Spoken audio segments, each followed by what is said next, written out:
could have. So you left from Westmoreland, right? And you moved to Kingston. Mm-hmm. You said you went to school in UTech. Mm-hmm. Mm-hmm. What made you, being that you were doing these philosophy and the history and Mm-hmm. all that, what made you transition into becoming a chef? That's like a total 360. Right. All right. So I've always been a pretty indecisive person when it came onto my career. So, naturally you want to be a teacher, you want to be a doctor, I wanted to be a vet, I wanted to be a sociologist, which where them work? Like, who employs? Like, what do you guys really actually do? Like, what do you do? I've never met an actual sociologist. Right. But I wanted to be a sociologist, I wanted to be a psychologist, I wanted to, I don't know, whatever. But at the end of it, I always said that when I retire, I wanted to open a restaurant because I always loved cooking. My mother is an amazing cook. Right. And not even the type that, that formally trained, but her food is naturally flavorful. You understand? She's naturally talented at cooking. And so as a little girl, I'd always want to cook. Like, I always wanted to be up in the pot. And because I'm so tall, I could see in the pot from very early. Mm-hmm. So I started to cook from very early. So, I'm in fourth form, I'm in third form, and you have to decide what it is you're going to do. So I chose literature because it's a pretty wide field, and I enjoy the reading. And I said, all right, cool. So I remember one day I'm watching TV, I'm watching All of Us or some comedy. And Nisi's going on and on about her flambe. She's doing like some little, like a gathering or whatever, and she's talking how it's so good and it's going to taste so good. I'm on the couch, I'm just feeling one little pain in my heart. I felt a longing, like a burning, a stinging, like a yearning. Yearning is the word. I felt a yearning. I was like, I want to go on and on about my dish. I want to go on and on about my flambe. And it was just a big moment of realization, like an epiphany. And I was like, this is what I want to do. And then I felt like all the pieces fell into place because I was like, girl, you never know what you wanted to do. You could never decide on what it is that you wanted to become. But the only thing that was consistent was that at the end of whatever it is that you were going to do, you were going to open a restaurant. And I said, why not make it my career and done? You understand? So from there, in the fourth form, I felt a little trapped when I found out because, not like it. No. So, I'm in fourth form, moving on to fifth form. I have CXCs coming up. I'm doing SBAs. And it was impossible for me to pivot now and to start doing food and nutrition. So I went down to the lab and I spoke to the teacher and she gave me the food and nutrition textbook to take home for the summer. And I spent all summer reading that book from front to back. From front to back. And when I brought it back to her, it was so worn and it was so tattered, but I felt so good. I remember wanting to do labs and it just not fitting into my my schedule. Right. And, I was so heartbroken. But when the opportunity came to apply for school, I applied to UTech and I applied to the culinary. And I'm a little amazed that I've stuck to the course for so long because being so indecisive, I thought that maybe at some point I wouldn't, I would maybe want to change, but I couldn't imagine doing anything else. It's my life now. Wow, I can hear the passion when you speak about it. Yeah, man. I like what I do. Yeah, you can. I like what I do. You can see it in the way you respond, and that's how I feel about it too.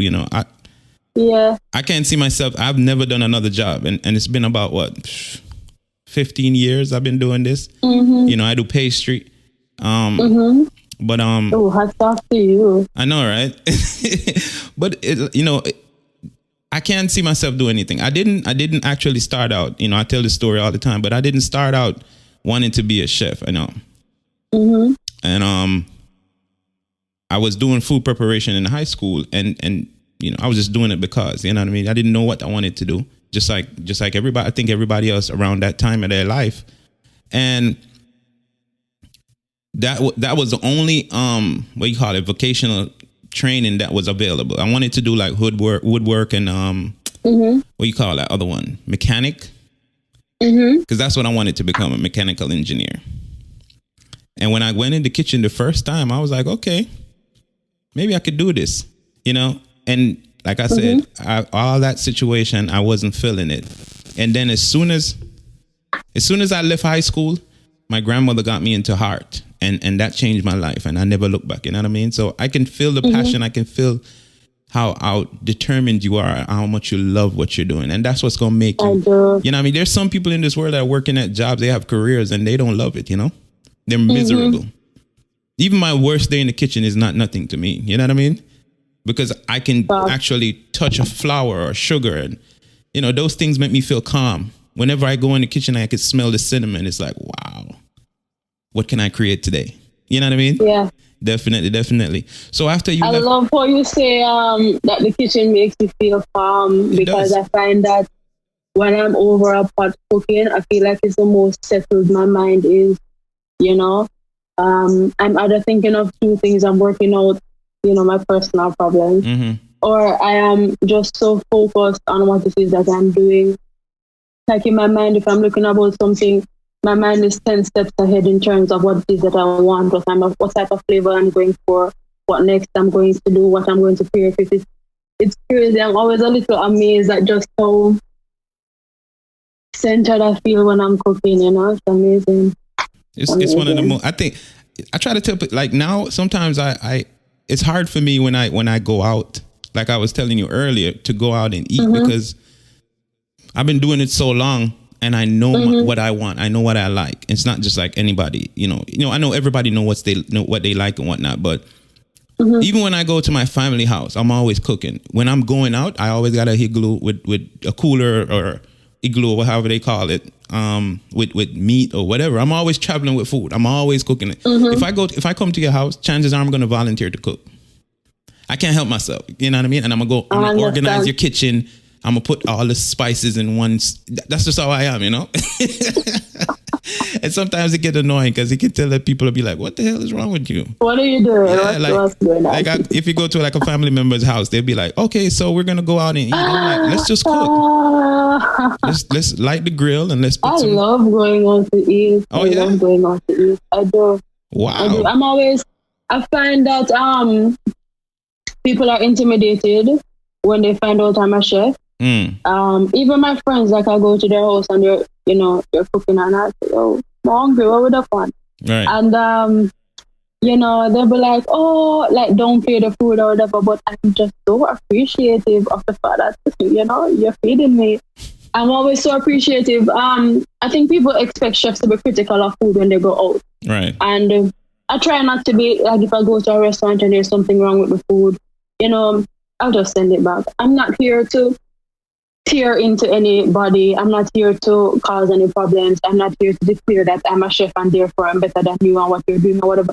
I'm not like that. If it doesn't taste good, I'm just not going to eat it. Because I understand people putting effort into their food, and you understand, you go to a table and they don't like the food, it stings a little, we can't take everything personally, but I'd prefer, if you like my food.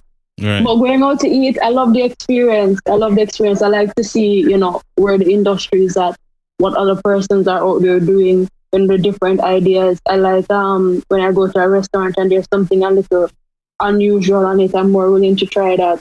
I like to see how people out there pairing the flavors and pairing ingredients and stuff like that. So personally, I love going out to eat. I eat out all the time. Wow. I think that's the first I've heard a chef that says that.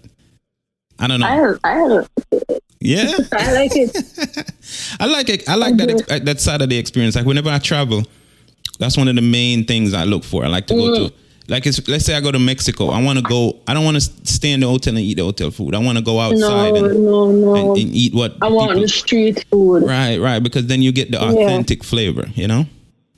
Then you definitely gonna get it. When I don't know, they commercialize the stuff so much now, but that's what it is. Pastry TV. Big